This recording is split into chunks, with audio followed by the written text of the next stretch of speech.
کس کو؟ جس نے جوڑا خرچ کیا. جوڑے کا مطلب سمجھ گئے کہ اگر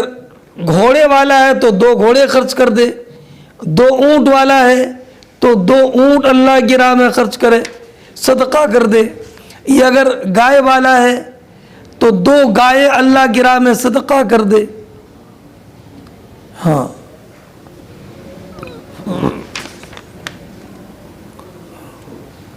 اور ایک مطلب یہ بھی ہے کہ من انفق زوجین, 2 جوڑے خرچ کرے. مثلا اگر 2 بیٹیاں ہیں تو ان کی پرورش کرے, یا 2 بہنوں کی پرورش کرے, یا 2 خالہ کی پرورش کرے, یا 2 پھوپھیوں کی, یا 2 دادیوں کی. تو نبی کریم نے فرمایا فَهِيَ مَعِي فِي الْجَنَّةِ, وہ جنت میں میرے ساتھ ہوگا. اب اس کے بعد نبی کریم علیہ الصلوۃ والسلام نے ارشاد فرمایا کہ فمن کان من اہل الصلاح, جو کہ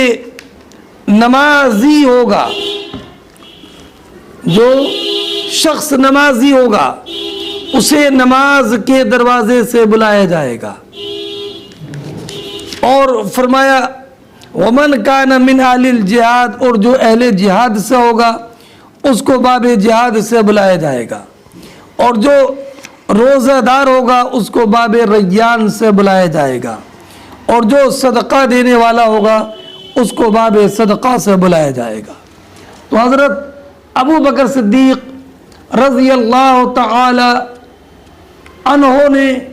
معلوم کیا کہ بے ابی انت و امی یا رسول اللہ, یا رسول اللہ, میرے والد, میرے ماں, میرے باپ اور میری ماں آپ پر قربان. ما علا میں ما نافیہ ہے, من ضرورہ ضرر کے معنی میں ہے. تو معنی یہ ہے کہ ما علا من دعیا من تلک الابواب من ضرورہ, یا رسول اللہ, جس کو ان سارے دروازوں سے بلایا جائے تو اس پر کوئی مضرت نہیں ہے, کوئی ضرر نہیں ہے. یعنی جو ان تمام دروازوں سے بلایا جائے وہ انسان تو بڑا نیک بخت ہے, نیک بخت ہے. ہاں, تو اور پھر معلوم کیا فَهَلْ يُدْعَى أَحَدٌ مِّن تِلْكَ الْأَبْوَابِ كُلِّهَا, یا رسول اللہ علیہ الصلاۃ والسلام, کیا کوئی ایسا بھی خوش نصیب ہے کہ جس کو ان تمام دروازوں سے بلایا جائے گا؟ تو نبی کریم علیہ الصلاۃ والسلام نے ارشاد فرمایا نعم, ہاں بلایا جائے گا. وَأَرْجُو أَن تَكُونَ مِنْهُمْ, اور مجھے یقین ہے اے ابو بکر تم انہی میں سے ہو کہ تم کو بھی سارے جنت کے سارے دروازوں سے بلایا جائے گا. اللہ اکبر.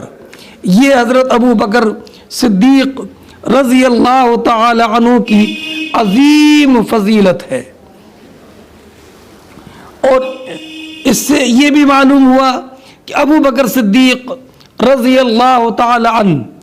ان تمام اعمال کے حامل, اعمال صالحہ کے حامل تھے. ہاں,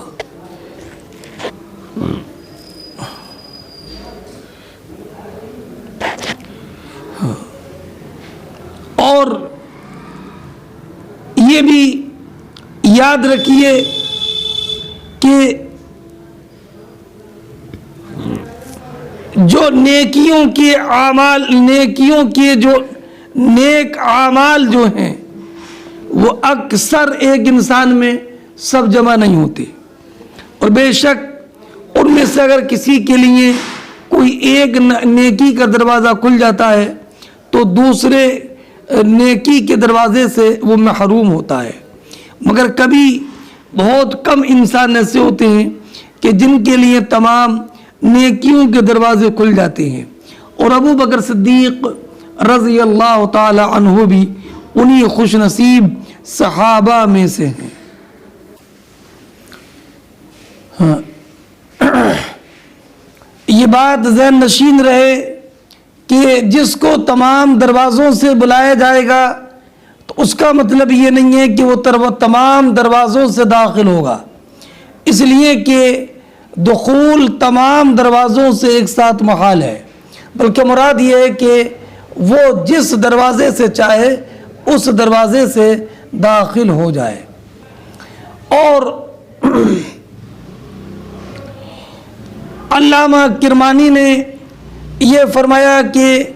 یہ بھی ممکن ہے کہ جنت قلعے کی طرح ہو کہ جس میں بہت ساری دیواریں ہوں جو بعض کو محیط ہوں، اور ہر دیوار میں دروازہ ہو، تو اب ان میں سے کچھ جنتی وہ ہوں گے جو پہلے دروازے سے بلائے جائیں گے، اور کچھ وہ ہوں گے جو اس کے بعد جو اندر والا دروازہ ہے اس سے بلائے جائیں گے،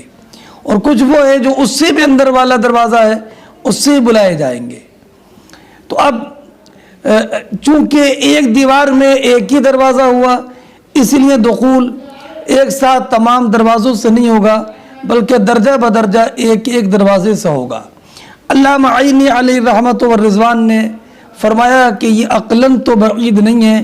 لیکن جنت کی کیفیت اور جنت کے دروازوں کی کیفیت کی معرفت شارع سے سماع پر موقوف ہے۔ اگلا باب هل يقال رمضان او شهر رمضان ومن رأى كله واسعا، یہ باب اس بیان میں کہ کیا شہر رمضان بولا جائے گا، یعنی رمضان سے پہلے شہر کا لفظ بولا جائے یعنی ماہ رمضان، اور یا خالی رمضان بولنا جائز ہے بلا اس کے شروع میں شہر لگانے کے، یعنی ماہ رمضان کہیں یا خالی رمضان کہیں تو کیا یہ دونوں جائز ہے؟ تو بعض علماء نے کہا کہ نہیں، شہر رمضان یعنی ماہ رمضان کہا جائے، رمضان نہیں۔ لیکن علامہ حضرت امام بخاری فرماتے ہیں ومن رآ کلہ واسعا، اور جس نے اس سب کو کی گنجائش اور ان رمضان کہنا اور ماہ رمضان کہنا دونوں کو جائز مانتا ہے، یہ امام بخاری رضی اللہ تعالیٰ عنہ نے باب قائم کیا، اور اس کے بعد روایتیں ذکر کی اور روایتوں سے یہ ثابت کیا کہ شہر رمضان کہنا بھی جائز ہے اور رمضان کہنا بھی جائز ہے۔ اصل میں یہ باب اس لیے قائم کرنے کی ضرورت پیش آئی کہ عطا اور امام مجاہد رمضان کہنے کو مکروہ سمجھتے تھے، اور وہ یہ فرماتے تھے کہ رمضان نہیں بلکہ شہر رمضان کہو،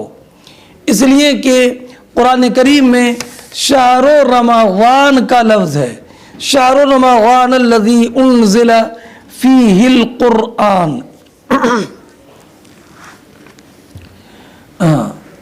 اب امام بخاری رضی اللہ تعالی عنہ نے احادیث کے ان جملوں کو ذکر کیا ہے جن جملوں میں خالی رمضان کا ذکر ہے بغیر شہر کے۔ فرماتی ہے وقال النبی صلی اللہ علیہ وسلم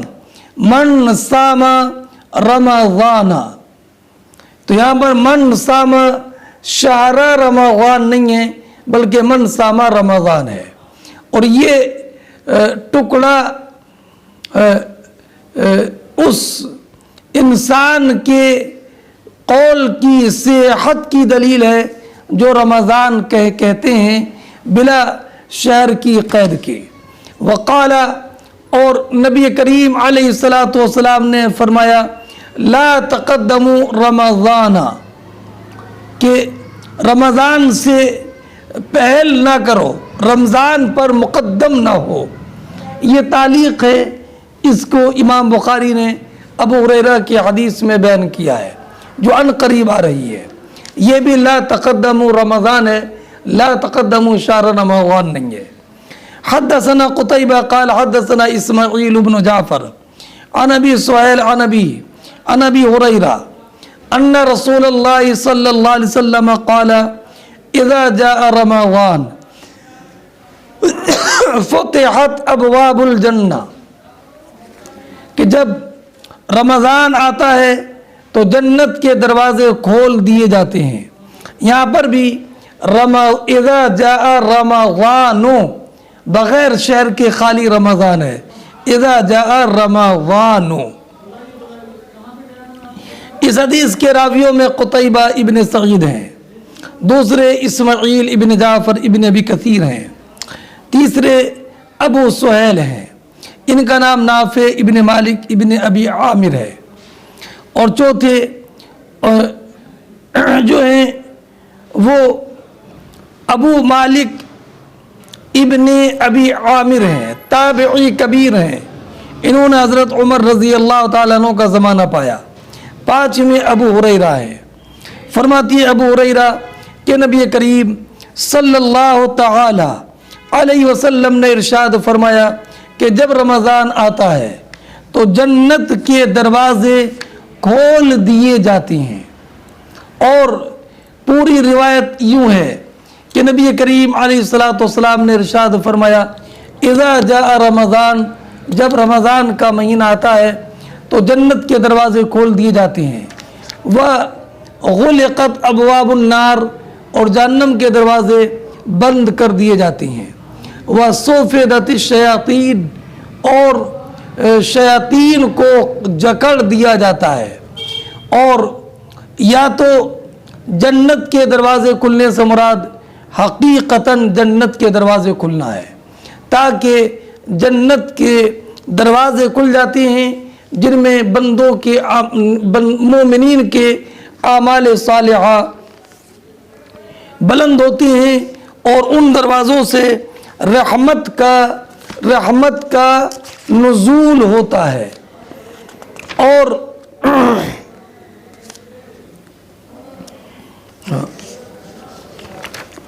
رحمت کا نزول ہوتا ہے، اور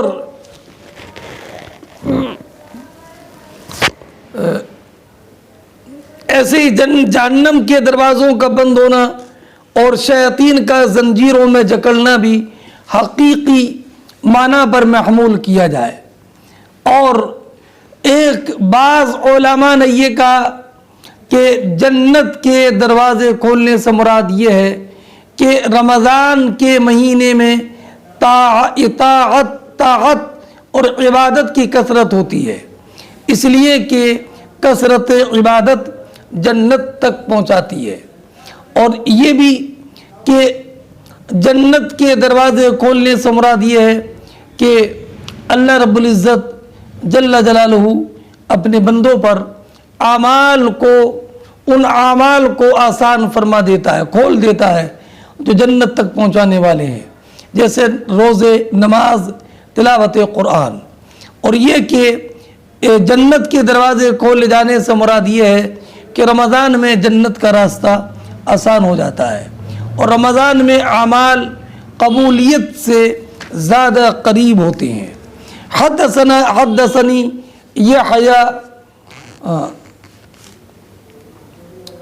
یحییٰ ابن بکیر قال حدثني الليث عن عقيل عن ابن شهاب قال اخبرني ابن ابي انس مولد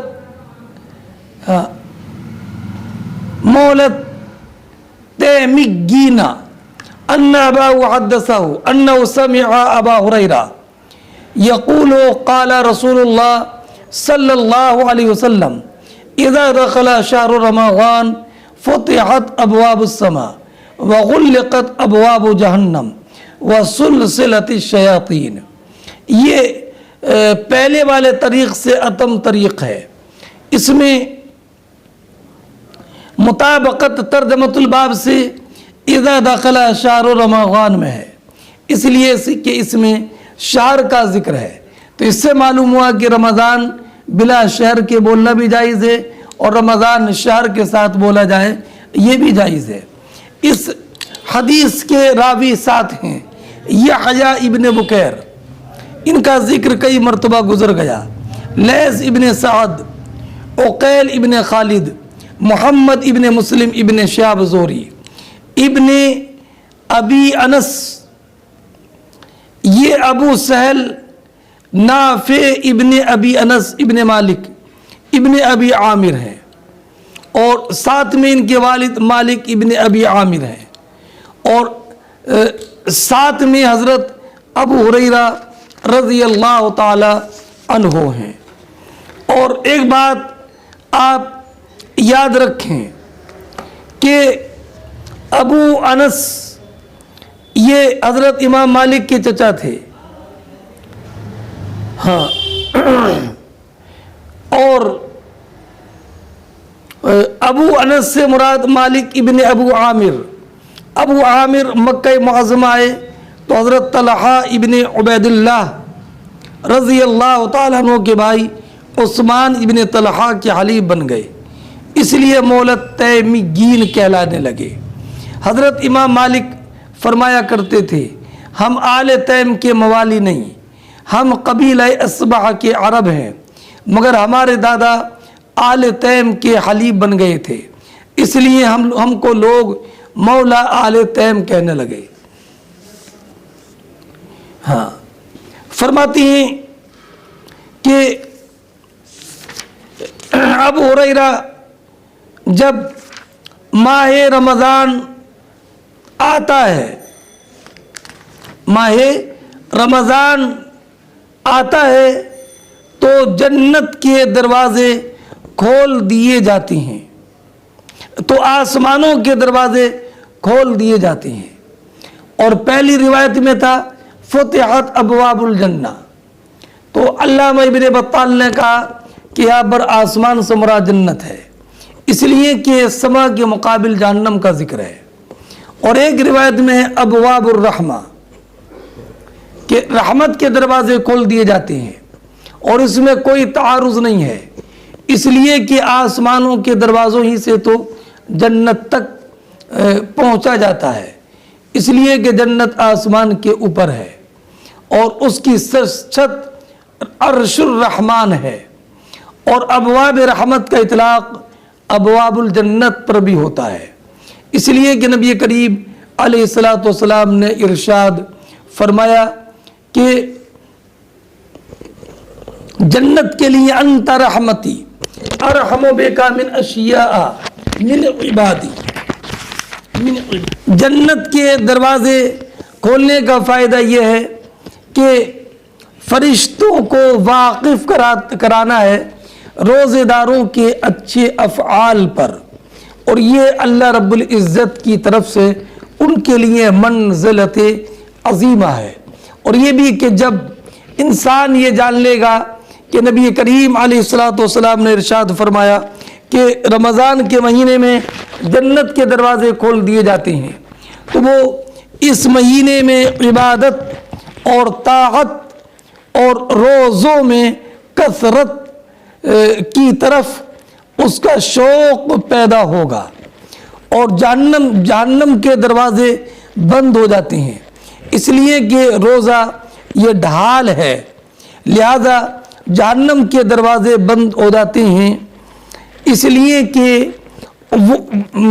روزے دار ان گناہوں سے محفوظ رہتا ہے اور ان اعمال سیئہ کو ترک کر دیتا ہے جو جہنم کے مستوجب ہے۔ اور اس مہینے کی برکت کی وجہ سے اللہ رب العزت بندوں سے ان کے اعمال سیئہ پر مؤاخذہ نہیں کم فرماتا ہے، تاکہ جہنم سے بچ جائے یہ لوگ اس مہینے کی برکت کی وجہ سے۔ ہاں، اور اللہ رب العزت گناہوں کو بخش دیتا ہے، یہی مطلب ہے اغلاق کا، اور شیاطین کو زنجیروں میں جکڑ دیا جاتا ہے۔ ہاں، اب شیاطین کو زنجیروں میں جکڑنے سے مراد، تو بعض علماء نے کہا کہ اس کا بھی احتمال ہے کہ مراد شیاطین سے وہ شیاطین ہوں کہ جو آسمانوں کی طرف جاتے ہیں، فرشتوں کی باتیں سننے کی کوشش کرتے ہیں، اور ان کو جکڑنا یہ رمضان کی رات میں ہوتا ہے، دن ان رمضان کے دنوں میں نہیں۔ ہاں، اس لیے کہ نزول قرآن کے زمانے میں ان کو چوری چھپے سننے سے روک دیا گیا تھا، تو ان کو قید کرنا یہ ان کو چوری چھپے سننے سے روکنے میں مبالغہ کے طور پر ہے۔ اور بعض علماء نے کہا کہ یہ بھی احتمال ہے کہ یہاں پر مراد یہ کہ شیاطین مسلمانوں میں فساد مچانے کی راہ نہیں پاتے، جو راہ رمضان کے علاوہ میں پاتے ہیں، اس لیے کہ روزے دار ان روزوں میں مشغول رہتے ہیں جس میں شیاطین کا قمع کرنا ہے، اور قرأت قرآن اور ذکر میں مشغول رہتے ہیں۔ اور ایک قول یہ ہے کہ مراد بعض شیاطین ہیں۔ حضرت ابو ہریرہ رضی اللہ تعالی عنہ کی ایک روایت ترمذی شریف، نسائی شریف اور ابن ماجہ میں ہے کہ جب رمضان اذا کان اول لیلۃ من شہر رمضان، جب رمضان کی پہلی رات ہوتی ہے تو صفدت الشیاطین مردۃ الجن، تو شیاطین جو سرکش جن ہیں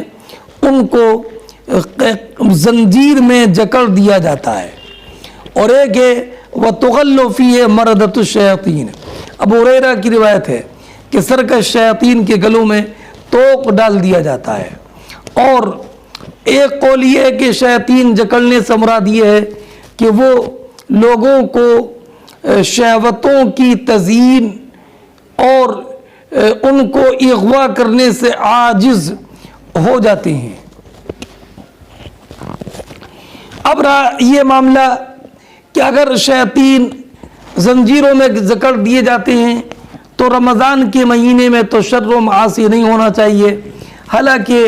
رمضان میں شرور و معاصی بکثرت واقع ہوتے ہیں، تو اگر شیاطین کو جکڑ دیا گیا ہوتا تو ان میں سے کچھ واقع نہ ہوتا۔ تو جواب یہ ہے کہ یہ ان شیاطینوں کا جکڑنا اور شرور و معاصی سے محفوظ رہنا یہ ان روزے داروں کے حق میں ہے جو روزے کے شروط کی محافظت کرتے ہیں اور اس کے آداب کی رعایت کرتے ہیں۔ اور ایک قول یہ کہ زنجیروں میں جکڑے ہوئے بعض شیاطین ہیں جو کہ سرکش ہیں، سب نہیں۔ اور مراد یہ کہ رمضان میں شرور اور فساد کم ہو جاتا ہے، اور یہ امر محسوس ہے، اس لیے کہ رمضان میں شرور و فساد کا وقوع غیر رمضان سے کم ہے۔ اور ایک قول یہ ہے کہ شیاطین کے جکڑنے اور مقید کرنے سے یہ لازم نہیں آتا کہ شرور و معصیت نہ ہو، اس لیے کہ شرور و معصیت کے شیاطین کے علاوہ بھی دوسرے اسباب ہیں، جیسے کہ نفوس خبیثہ، عادات قبیحہ اور شیاطین انسیہ۔ حدثنا یحییٰ ابن بکیر قال حدثني الليث عن عقيل عن ابن شهاب قال اخبرني سالم ان ابن عمر قال سمعت رسول الله صلى الله عليه وسلم يقول اذا رأيتموه فصوموا واذا رأيتموه فافطروا فإن غم عليكم فاقدروا له۔ فرماتی ہیں اچھا، باب رؤیت الہلال، یہ باب ہے چاند کی رؤیت، چاند کے دیکھنے کے تعلق سے، باب رؤیت الہلال۔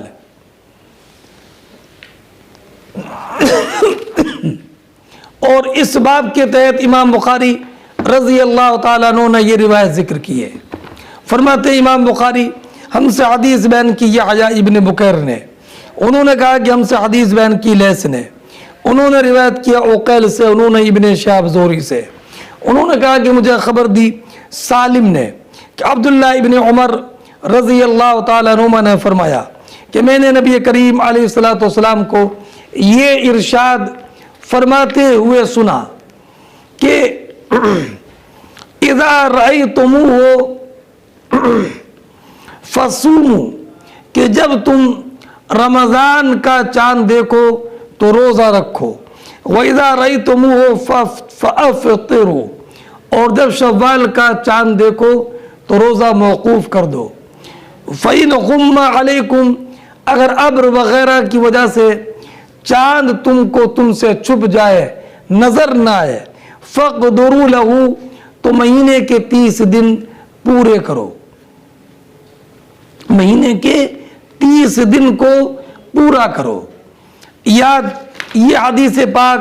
نبی کریم علیہ الصلوۃ والسلام نے ارشاد فرمائی۔ اور چاند کے دیکھنے کے باب ہے باب رؤیت الہلال، اور یہاں پر تو دیکھنے کا ذکر ہے نہیں، تو بعض عبداللہ ابن عمر کی حدیث کے بعض طرق میں ہے کہ نبی کریم علیہ الصلوۃ والسلام نے رمضان کا ذکر فرمایا، تو فرمایا لا تصوموا حتی تروا الہلال، جب تک رمضان کا چاند نہ دیکھو روزہ نہ رکھو، جب تک رمضان کا چاند نہ دیکھو اس وقت تک روزہ نہ رکھو، یعنی روزہ رکھنا شروع کرو رمضان کا چاند دیکھ کر، اور روزہ کی گنتی مکمل روزہ کو ختم کرو جب کہ عید کا چاند نظر آ جائے۔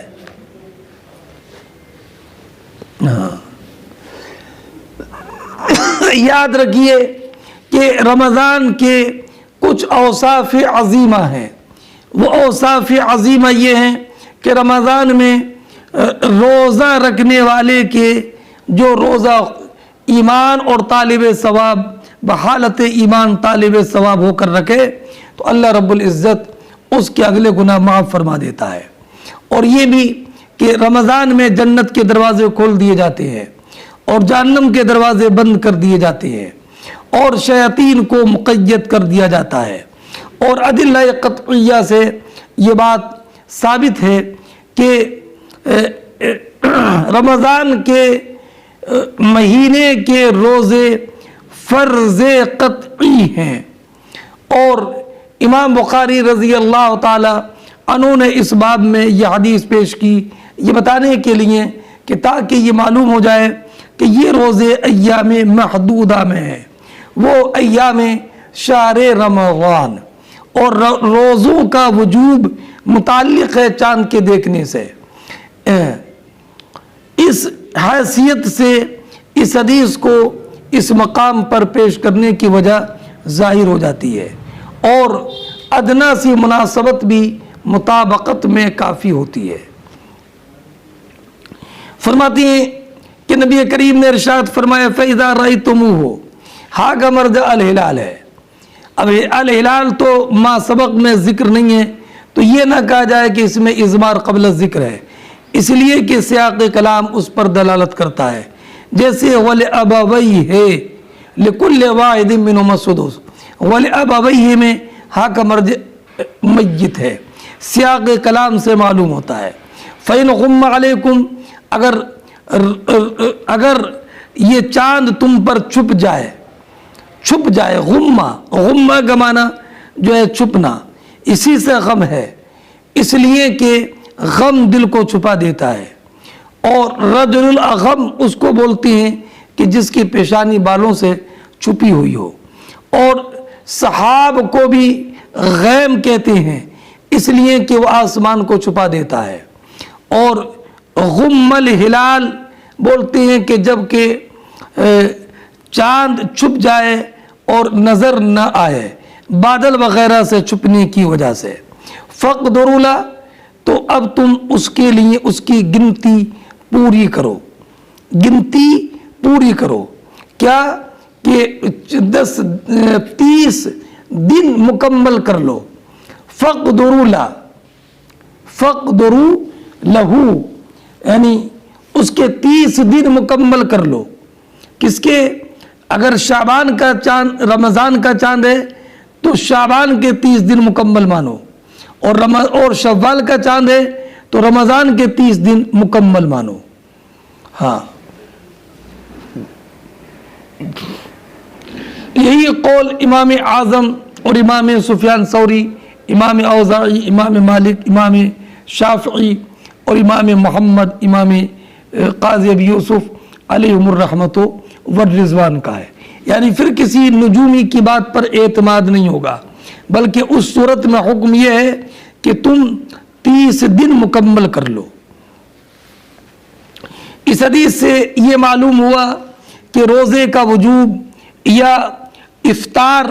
کہ جب 30 روزے ختم کرنے کا وجوب جو ہے وہ مہینے کے مکمل ہونے کے وقت ہے، اور مہینہ مکمل مانا جائے گا چاند کے دیکھنے سے، اس لیے کہ ایک حدیث میں یہ ہے، حضرت عبداللہ ابن عمر بیان کرتے ہیں کہ ان اللہ تعالی جعل الاہلہ مواقیت للناس، کہ بے شک اللہ رب العزت نے چاندوں کو لوگوں کے لیے وقت مقرر کرنے کے لیے بنایا ہے۔ فصوموا لرؤیتہ وافطروا لرؤیتہ، تو اس کو دیکھ کر روزہ رکھو اور اس کو دیکھ کر افطار کرو۔ فإن غم علیکم فعدوا 30، اگر تم پر چاند چھپ جائے تو 30 دن مکمل کرو۔ اور حضرت عبداللہ ابن عمر کا دوسرا ایک ارشاد ہے لا تصوموا حتی تروا الہلال، اور ایک حدیث اور ولا تفطروا حتی تروا فإن غم علیکم فاکملوہ العدۃ 30۔ اور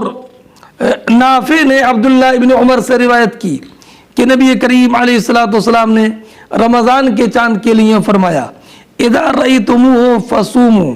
ثم اذا رأیتموہ فافطروا فإن غم علیکم فاقدروا لہ 30 یوما۔ اور ایک روایت حضرت عبداللہ ابن عباس، ابو ہریرہ، حذیفہ، ابو بکر، طلق،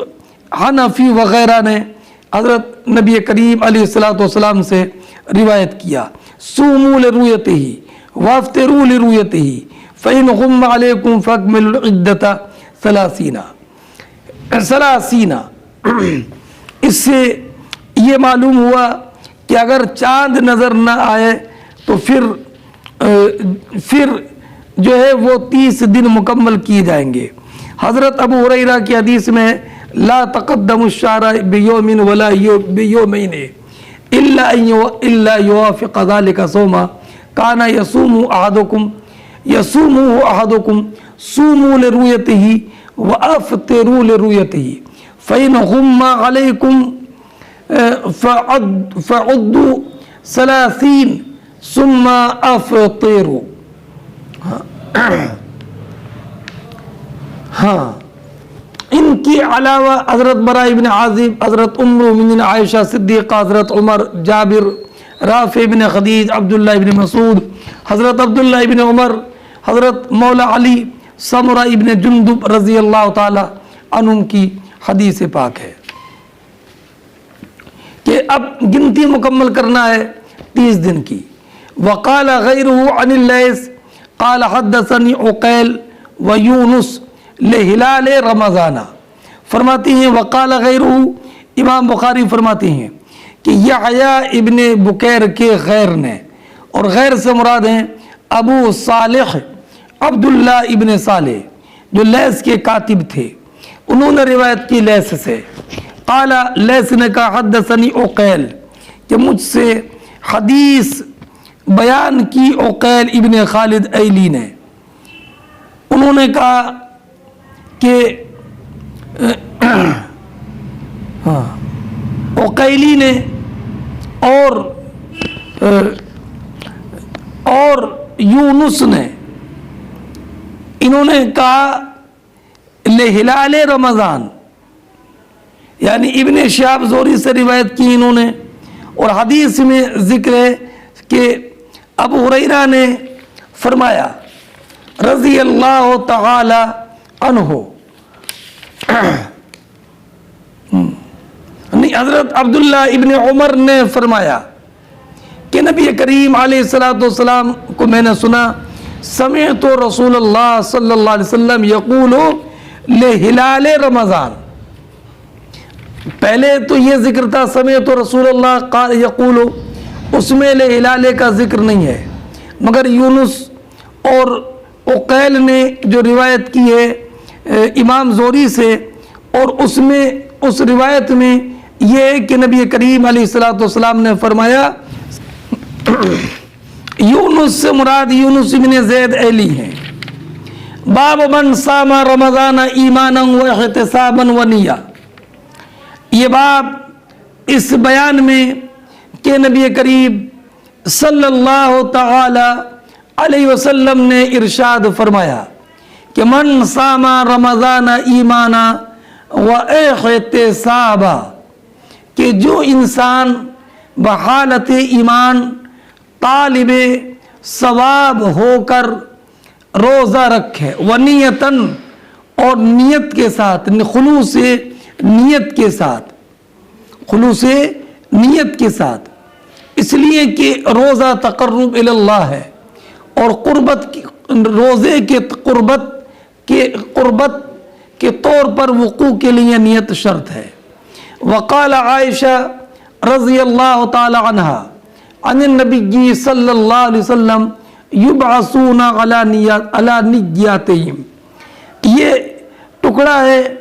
ایک حدیث کا کہ جس کو امام بخاری نے کتاب البیوع کے شروع میں ذکر کیا ہے نافع ابن جبیر کے طریق سے. انہوں نے روایت کیا ام المومنین سے.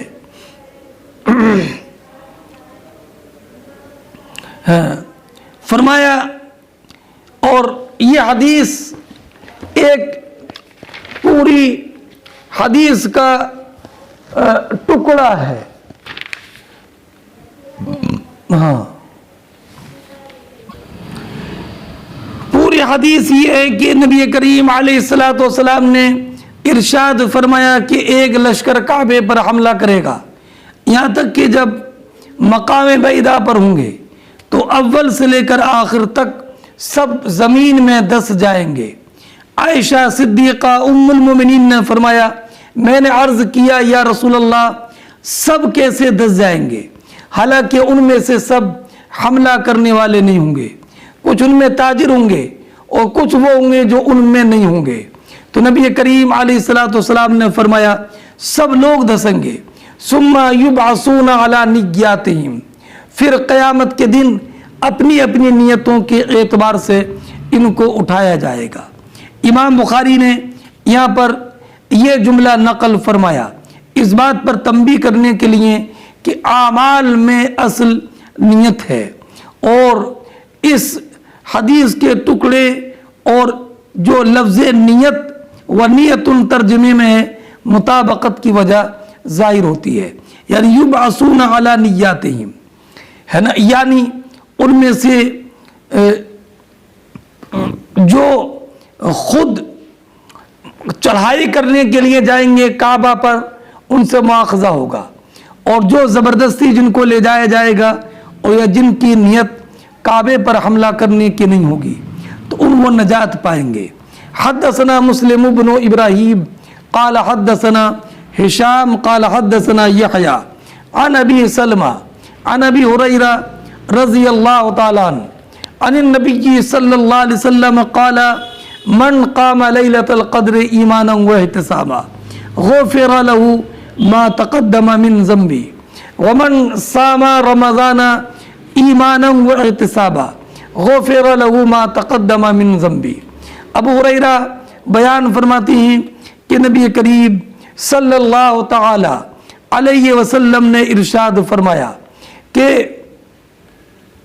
جس انسان نے شب قدر بحالت ایمان اور